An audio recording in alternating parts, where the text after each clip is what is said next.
Between 1980 and 2010, 20 powerful men vanished from the criminal underworld, their bodies hidden so well that some have never been found. Each disappearance marking the brutal evolution of organized crime across 3 decades. Case 1. Anthony "Tony the Ant" Spilotro, 1986, USA. In June 1986, 2 brothers vanished from Chicago's underworld, their bodies destined for an unmarked grave in an Indiana cornfield. Anthony "Tony the Ant" Spilotro was the Chicago outfit's brutal enforcer in Las Vegas, known for his explosive temper and ruthless debt collection methods. Standing barely 5 feet 6 inches, his small stature earned him the nickname Ant. But his reputation for violence towered over the Vegas Strip. Spilotro's growing independence in Las Vegas casino operations and his affair with Jerry McGee, associate Frank Rosenthal's wife, made him a dangerous liability. Chicago bosses demanded absolute loyalty, but Tony's reckless behavior and FBI attention threatened their carefully constructed casino empire.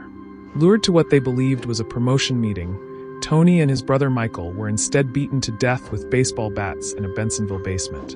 The killers, likely including James Marcello and other outfit members, transported the bodies under cover of darkness. Their remains lay buried in a remote Indiana cornfield for nearly 8 months until construction workers accidentally uncovered the shallow grave. Both bodies showed signs of severe trauma, confirming the brutal nature of their execution. Their deaths effectively ended Chicago's violent control over Las Vegas, paving the way for legitimate corporate ownership of the Strip, and marking a significant shift in organized crime's relationship with Nevada gambling. Case 2. Michael Spilotro, 1986, USA. The younger Spilotro brother met the same grim fate as his infamous sibling, buried together in Indiana soil after a brutal Chicago outfit execution. Michael Spilotro operated in his brother Tony's shadow, managing restaurants and legitimate businesses while serving as a low-level associate in the Chicago outfit. Unlike his volatile brother, Michael maintained a quieter profile, focusing on restaurant operations and staying out of the violent enforcement side of the family business. Michael's fatal mistake was simply being Tony Spilotro's brother. When Chicago bosses decided Tony had become too much of a liability, family loyalty in organized crime meant Michael would share his brother's fate. The outfit couldn't risk leaving behind someone who might seek revenge or cooperate with federal investigators pursuing the organization. Both brothers were lured to what they believed was Michael's induction ceremony into the outfit's inner circle. Instead, they walked into a death trap in a Bensonville basement, where multiple outfit members beat them to death with baseball bats and fists during a prolonged, savage attack. Michael's body was discovered alongside Tony's in the Indiana cornfield 8 months later. Forensic evidence showed he had suffered massive head trauma, indicating he fought desperately for his life before succumbing to the brutal assault. His death illustrated the outfit's ruthless principle that family connections offered no protection when business interests were threatened, forever changing how Chicago organized crime handled internal discipline. Case 3. Giuseppe Pino Greco, 1985, Sicily. One of Sicily's most feared killers vanished without a trace. His body never recovered despite being one of the Mafia's most notorious executioners during the bloody Second Mafia War. Giuseppe Pino Greco earned his reputation as the Cosa Nostra's premier assassin, credited with over 300 murders during the 1980s Sicilian Mafia conflicts. Operating from his base in Sicily, Greco commanded a death squad that eliminated rivals, traitors, and anyone threatening the Corleonesi faction's rise to power across Sicily. Greco's expertise in torture and murder made him invaluable to Toto Riina's violent campaign against competing mafia families. However, his intimate knowledge of countless murders and organizational secrets eventually made him too dangerous to keep alive, even for his closest allies within the ruthless Corleonesi clan. In September 1985, Greco disappeared after attending what appeared to be a routine meeting with fellow mafia bosses. Witnesses reported seeing him enter a car with known associates, but he was never seen alive again. His execution was likely ordered by Riina himself to prevent potential cooperation with authorities. Unlike many mafia victims, Greco's body was never found despite extensive searches by both police and rival families seeking confirmation of his death. His remains are believed to be dissolved in acid or buried in remote Sicilian countryside, following the Corleonesi's preferred disposal methods. His disappearance marked the beginning of Riina's systematic elimination of potential witnesses. demonstrating that even the most loyal killers weren't safe from betrayal within Cosa Nostra's brutal hierarchy. Case 4. Rosario Riccobono, 1982 Sicily. A respected mafia boss vanished during the Second Mafia War, his body hidden so effectively that his fate remained unknown for years despite his prominence in Sicilian organized crime. Rosario Riccobono led the Pertanamondello family, one of Palermo's traditional Cosa Nostra clans, commanding respect through old-school mafia values and territorial control. His family operated drug trafficking networks and protection rackets across western Palermo, maintaining the traditional honor codes that governed Sicilian organized crime for generations. Riccobono's downfall came from his opposition to the Corleonesi faction's increasingly violent methods and their abandonment of traditional mafia principles. His criticism of Toto Riina's brutal tactics and his resistance to the new generation's drug-focused approach made him a target during the violent restructuring of Cosa Nostra. In November 1982, Riccobono was summoned to what he believed was a peace meeting with other family bosses. Instead, he walked into an ambush orchestrated by Salvatore Riina's allies, who saw his traditional approach as an obstacle to their modernization plans for the organization. His body was never recovered, likely dissolved in acid or buried in remote locations controlled by the victorious Corleonesi faction. The disappearance sent a clear message to other traditional bosses about the consequences of opposing the new violent order taking control of Sicily. Riccobono's elimination represented the end of the old guard mafia leadership and the complete triumph of Riina's ruthless faction over Sicily's traditional Cosa Nostra families, forever changing the organization's character and methods. Case 5. Salvatore Scaglione, 1982 Sicily. A powerful mafia boss disappeared during Sicily's bloodiest internal war, his body concealed so thoroughly that it became another mysterious casualty of Cosa Nostra's violent transformation. Salvatore Scaglione controlled significant territory in Palermo's Nos district, running one of the city's most established Cosa Nostra families. His organization managed drug trafficking operations, construction rackets, and traditional protection schemes, maintaining the complex relationships that define Sicilian organized crime's traditional power structure throughout the region. Scaglione's opposition to the Corleonesi faction's brutal expansion made him a marked man during the Second Mafia War. His refusal to submit to Toto Riina's authority and his attempts to maintain independence for his family's operations conflicted with the Corleonesi's plans for centralized control over all Sicilian mafia activities. In late 1982, Scaglione attended what appeared to be a reconciliation meeting with rival faction leaders. Instead, he was assassinated by Corleonesi gunmen who had infiltrated the gathering, his death part of the systematic elimination of independent mafia bosses across Sicily during this particularly violent period. His remains were never found despite extensive searches by both law enforcement and surviving family members. The body was likely disposed of using the Corleonesi's preferred methods of acid dissolution or burial in remote countryside locations controlled by their expanding network. Scaglione's disappearance contributed to the climate of fear that allowed Riina's faction to consolidate power across Sicily, demonstrating that even established bosses with decades of experience weren't safe from the new generation's ruthless ambitions. Case 6. Antonio Bardolino, 1988 Camorra, Italy. The powerful Camorra boss vanished at the height of his influence. His body never recovered despite controlling one of Naples' most significant criminal organizations during the 1980s drug boom. Antonio Bardolino ruled the Casalesi clan from his base in Casal di Principe, building one of Italy's most powerful criminal empires through cement industry control, drug trafficking, and political corruption. His organization's influence extended far beyond Naples, reaching into Rome's political circles and international drug networks connecting Italy to South American suppliers.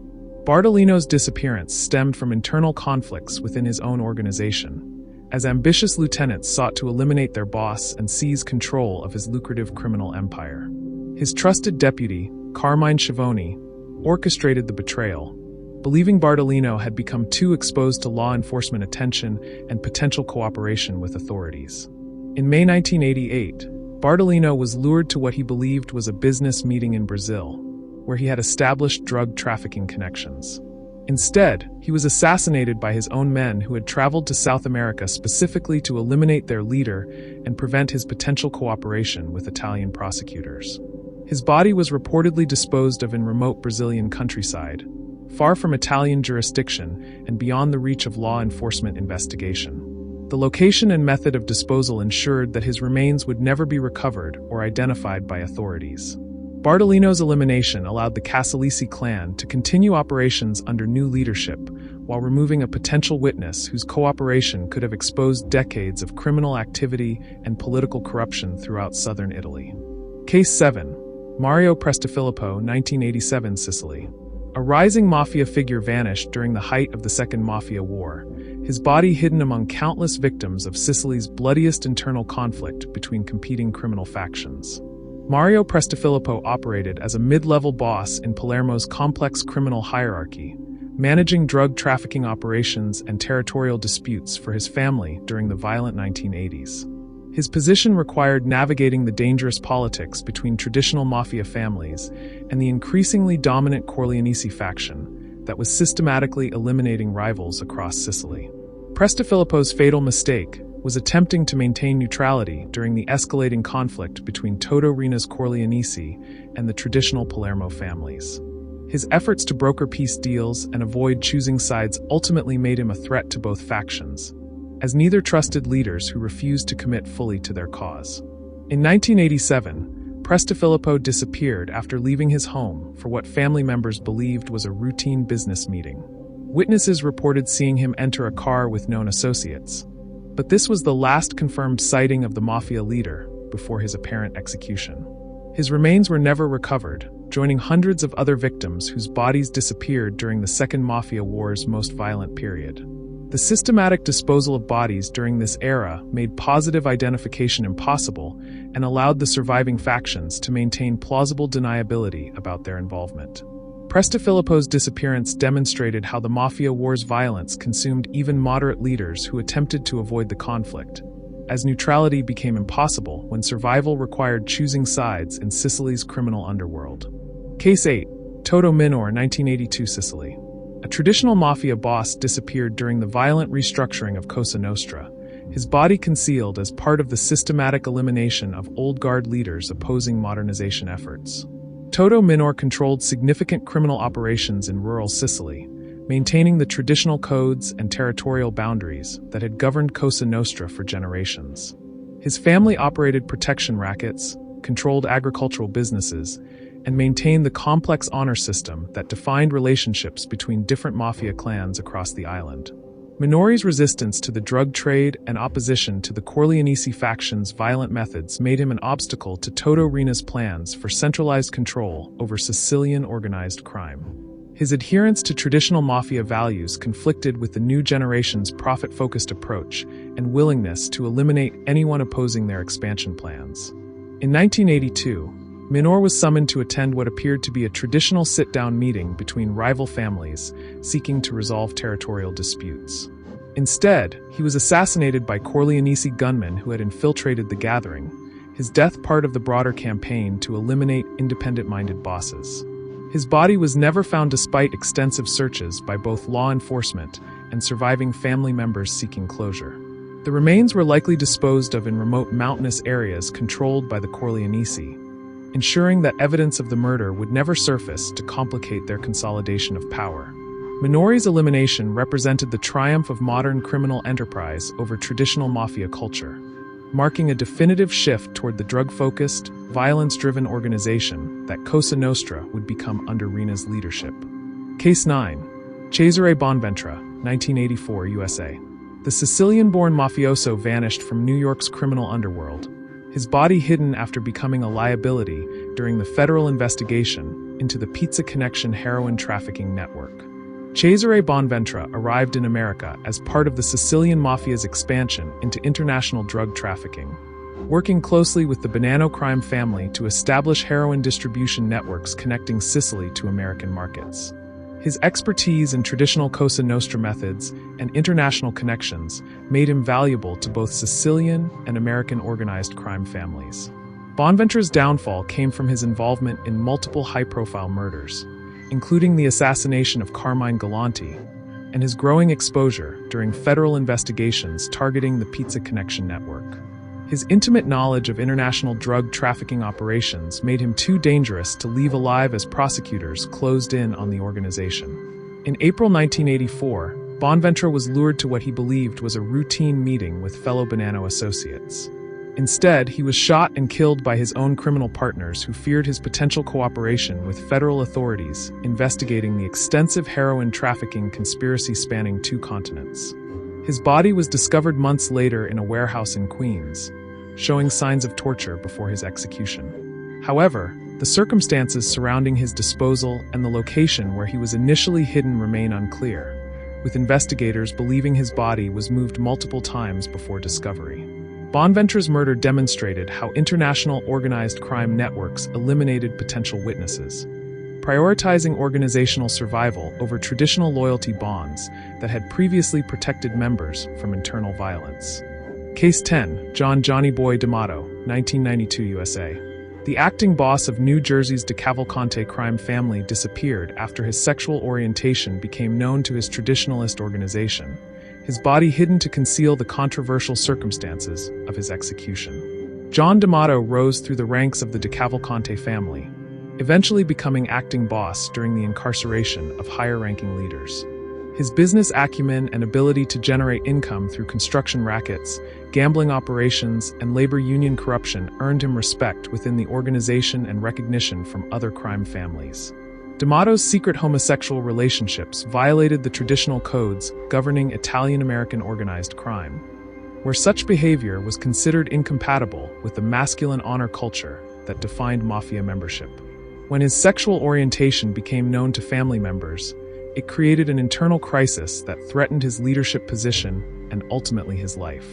In January 1992, D'Amato was summoned to a meeting with trusted associates who had discovered his closely guarded secret. Rather than face the shame of exposure or potential cooperation with law enforcement, he was shot and killed by his own men who viewed his sexual orientation as a betrayal of organizational values. His body was never recovered despite extensive FBI investigations and searches conducted after his disappearance was reported by family members. The remains were likely disposed of in remote locations controlled by the family, ensuring that evidence of the controversial murder would never surface. D'Amato's elimination highlighted the rigid cultural codes governing American organized crime families and their willingness to eliminate even successful leaders who violated traditional expectations about personal behavior and lifestyle choices. Case 11, Louis Larasso, 1991 USA. A high-ranking Lucchese crime family member vanished during a period of internal violence, his body concealed as the organization dealt with federal prosecution pressure and internal power struggles. Louis Larasso operated as a respected captain within the Lucchese family hierarchy, controlling lucrative construction rackets and labor union operations throughout New York. His ability to generate substantial income through legitimate business infiltration and his reputation for violence, when necessary, made him a valuable asset to the organization's leadership structure. Larasso's disappearance occurred during the federal prosecution of the Lucchese family's leadership following the commission case convictions. His extensive knowledge of the family's construction industry corruption and potential willingness to cooperate with prosecutors made him a dangerous liability to the organization's survival during this vulnerable period. In September 1991, Larasso left his home for what family members believed was a routine business meeting with fellow crime family associates. However, he never returned, and subsequent investigations revealed that he had been lured to his death by men he trusted within the organization. His remains were never located despite extensive law enforcement searches and investigations conducted after his wife reported him missing. The body was likely disposed of using methods that would prevent discovery, possibly involving concrete burial or disposal in remote locations controlled by the family. Larasso's elimination demonstrated how organized crime families prioritized self-preservation over member loyalty during periods of intense federal pressure, eliminating potential witnesses regardless of their previous contributions to the organization's success and profitability. Case 12, Enrico De Pitis, 1990 Rome, Italy. The powerful Roman crime boss disappeared at the height of his influence, his body initially hidden in one of the most shocking locations in modern organized crime history. Enrico De Pitis controlled significant criminal operations throughout Rome during the 1980s, building a network that included drug trafficking, kidnapping, and connections to both the Sicilian Mafia and various terrorist organizations. His gang operated with unusual independence, maintaining relationships with international criminal networks while avoiding direct subordination to traditional Cosa Nostra families.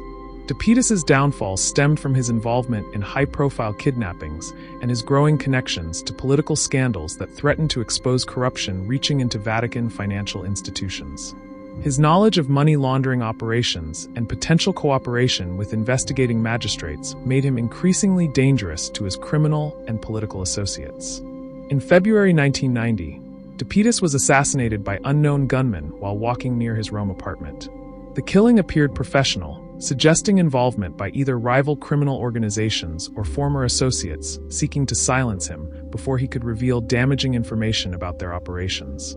His body was secretly buried in the Basilica of San Apollinare, a shocking violation of sacred ground that wasn't discovered until 1997. The burial location, arranged through corrupt Vatican connections, was intended to hide his remains permanently while demonstrating the extent of criminal infiltration into religious institutions. DePetis's hidden burial in consecrated ground created one of Italy's most controversial criminal cases, illustrating the depth of corruption connecting organized crime to supposedly legitimate religious and political institutions throughout Rome. Case 13. Ramon Arellano Felix, 2002 Mexico. The violent leader of the Tijuana cartel met his end during a deadly confrontation with Mexican authorities, his body becoming a symbol of the escalating drug war violence consuming Mexico. Ramon Arellano Felix commanded the enforcement arm of the powerful Tijuana cartel, known for his brutal tactics and willingness to engage in direct confrontations with rival cartels and law enforcement. His reputation for extreme violence and personal involvement in executions made him one of Mexico's most feared drug traffickers during the 1990s expansion of cartel operations. Arellano Felix's aggressive approach to territorial disputes and his organization's war with the Sinaloa cartel created a cycle of violence that devastated Tijuana and drew intense pressure from both Mexican and American law enforcement agencies. His personal involvement in killings and his high-profile lifestyle made him a primary target for authorities seeking to disrupt cartel operations. In February 2002, Arellano Felix was killed during a shootout with Mexican police in Mazatlan, Sinaloa. The confrontation occurred when authorities attempted to arrest him during a routine traffic stop that escalated into a deadly gun battle involving multiple cartel gunmen and law enforcement officers. His body was immediately secured by Mexican authorities and became crucial evidence in confirming the death of one of the country's most wanted criminals. Unlike many cartel leaders whose remains are hidden or destroyed, Arellano Felix's death was publicly documented and verified through multiple sources. His elimination marked a significant victory for Mexican law enforcement, but failed to end the violence, as the Tijuana cartel continued operations under new leadership while escalating conflicts with rival organizations throughout northwestern Mexico. Case 14. Tommy DeSimone, 1979-80 disappearance, USA. The volatile Lucchese associate vanished without a trace. His body never recovered despite being one of New York's most notorious criminals during the height of organized crime's power in America. Tommy DeSimone gained infamy through his involvement with the Lucchese crime family, participating in major crimes including the Lufthansa heist at JFK Airport and numerous murders throughout the 1970s. His violent unpredictability and willingness to kill without authorization made him both valuable and dangerous to his criminal associates within the organization.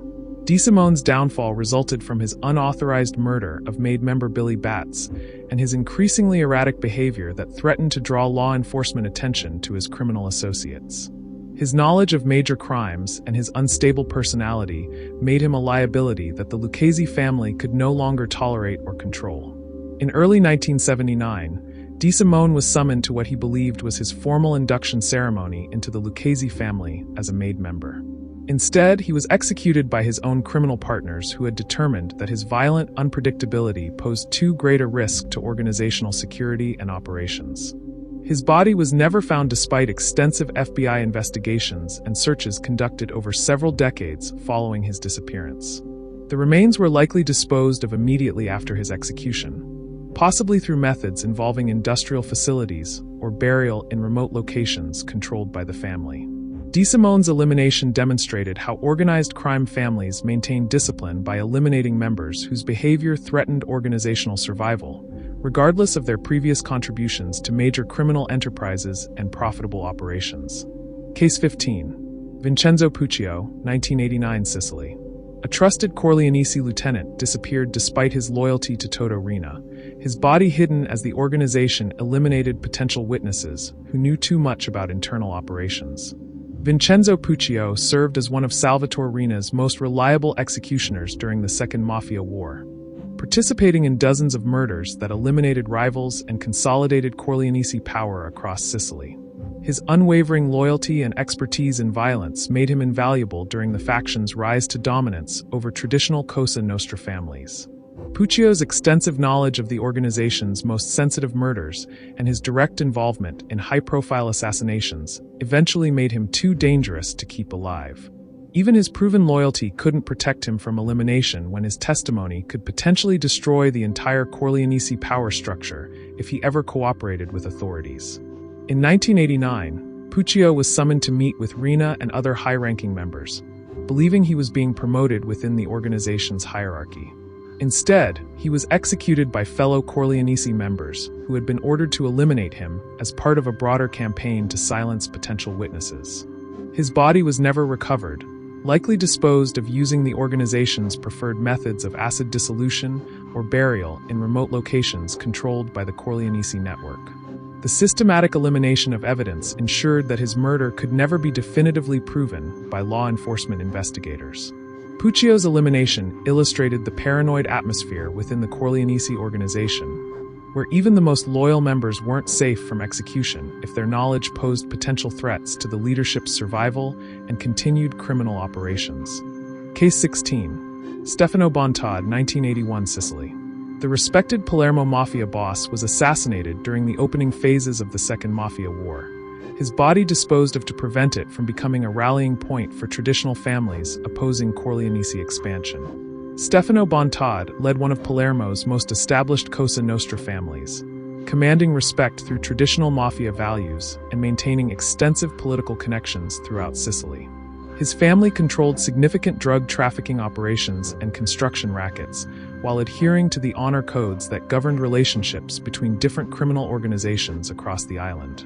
Bontod's opposition to Toto Riina's violent methods and his resistance to Corleonese attempts to centralize control over Sicilian organized crime made him a primary target during the faction war that would reshape Cosa Nostra. His influence over other traditional bosses represented a significant obstacle to the Corleonese's modernization and expansion plans. In April 1981, Bontod was assassinated while driving through Palermo, his car ambushed by Corleonese gunmen in a carefully planned attack that marked the beginning of the bloodiest period in Sicilian mafia history. The public nature of his murder sent a clear message to other traditional leaders about the consequences of resistance. His body was recovered immediately after the assassination, but the circumstances surrounding his burial were kept secret to prevent his grave from becoming a gathering place for surviving members of traditional families seeking revenge against the Corleonese faction. Bontod's elimination triggered the full-scale mafia war that would consume Sicily throughout the 1980s, ultimately resulting in Corleonese dominance over the island's criminal organizations and the destruction of traditional Cosa Nostra culture and values. Case 18. Pietro Inzerillo, 1981 Sicily. A member of the prominent Inzerillo crime family vanished during the systematic destruction of one of Palermo's most powerful traditional mafia clans by the ascending Corleonese faction. Pietro Inzerillo belonged to one of Sicily's most established Cosa Nostra dynasties, with family connections spanning from Palermo to American organized crime families in New York. The Inzerillos controlled significant heroin trafficking operations connecting Sicily to international markets, making them both wealthy and influential within the traditional mafia hierarchy. Inzerillo's family became targets during the Second Mafia War when their alliance with Stefano Bontod and opposition to Corleonese expansion made them obstacles to Toto Riina's consolidation plans. The systematic elimination of the Inzerillo clan represented the Corleonese's determination to destroy any family capable of challenging their authority over Sicilian organized crime. In 1981, Pietro Inzerillo disappeared during the violent campaign that would claim dozens of family members and associates. His execution was part of the broader strategy to eliminate not just leaders but entire bloodlines that might seek revenge or attempt to rebuild their criminal organizations in the future. His body was never recovered, joining dozens of other Inzerillo family members, whose remains were systematically disposed of to prevent their graves from becoming symbols of resistance against Corleonese rule. The complete elimination of evidence ensured that surviving family members could never prove the extent of the massacre. Inzerillo's disappearance contributed to one of the most complete destructions of a mafia family in Sicilian history, demonstrating the Corleonese's willingness to commit genocide against entire criminal bloodlines to maintain their dominance over the island's organized crime landscape. Case 19. Alfio Filito, 1982 Sicily.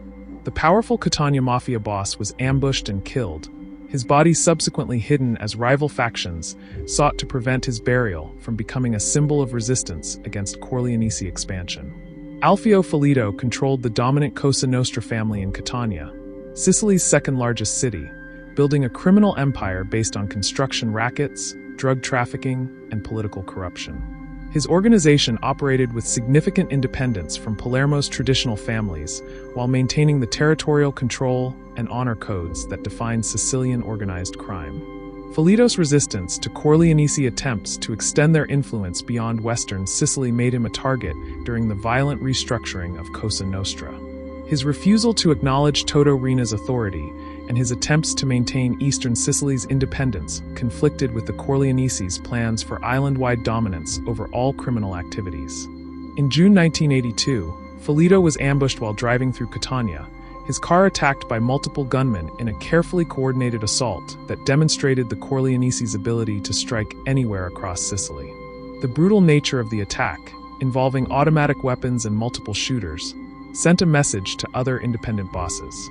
His body was recovered from the ambush site, but disappeared shortly afterward, likely seized by associates seeking to prevent his burial from becoming a rallying point for eastern Sicilian families opposing Corleonese expansion. The location of his final resting place remains unknown despite decades of investigation. Filito's elimination and the subsequent concealment of his remains represented the Corleonese's strategy of not only killing rivals, but erasing their memory to prevent martyrdom and continued resistance from surviving family members and loyal associates. Case 20. Salvatore Contorno's associate, early 1980s Sicily. A close ally of Mafia Pentito Salvatore Contorno vanished during the violent purges targeting anyone connected to potential government witnesses, his body hidden to eliminate evidence of systematic intimidation campaigns. This unnamed associate worked closely with Salvatore Contorno's operations in Santa Maria di Gesù, participating in the complex network of drug trafficking, territorial control, and violence that characterized Sicilian organized crime during the early 1980s. His loyalty to Contorno and intimate knowledge of family operations made him valuable, but ultimately dangerous when circumstances changed. The associate's fate was sealed when Contorno began cooperating with authorities following his arrest and decision to break the traditional code of silence. Anyone connected to the Pentito became a potential liability, as their knowledge of criminal operations could corroborate Contorno's testimony and provide additional evidence against the organization. In the early 1980s, during the systematic elimination of Contorno's associates, this individual disappeared after being lured to what appeared to be a routine meeting with trusted criminal partners. His execution was part of the broader campaign to silence anyone who might follow Contorno's example and cooperate with prosecutors. His remains were never found, likely disposed of using methods designed to prevent discovery and eliminate any evidence of the systematic intimidation campaign targeting potential witnesses. The complete removal of his body ensured that his fate would serve as a warning, while providing no evidence for law enforcement investigation. This disappearance illustrated how organized crime families eliminated not just direct threats, but entire networks of associates when members broke the code of silence, creating a climate of fear that discouraged cooperation with authorities investigating criminal organizations.